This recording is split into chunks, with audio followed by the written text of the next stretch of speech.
задължително в него слагаме албумин. Това са малко синтък. 24 часа ни в хладилник преди употреба.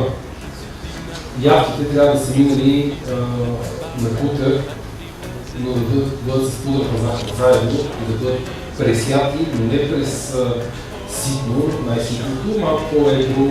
Не трябва да е на абсолютна прах, защото когато снимаш на кутера лешниците по дълго време, какво получаваш? Се пада. Tu m'as dit j'ai rendez-vous dans un sous-sol avec des fous qui vivent la guitare à la main du soir au matin. Получаваш белтъците, забиваш ги малко, прибавяш тази суха смес и след това работиш само с шпатула, никога с тел. С шпатула го монтираш това нещо.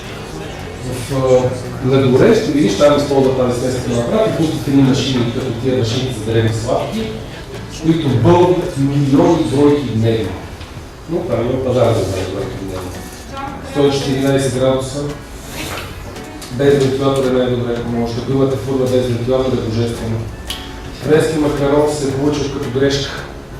И не забравим целувки, се реши да ги изпекат.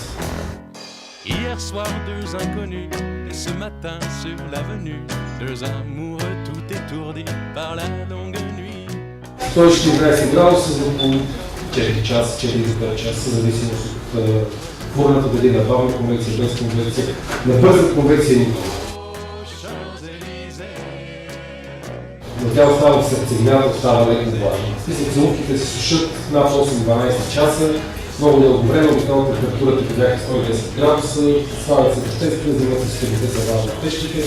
Това е след карите си измислите, за да дошло време да е празна печката.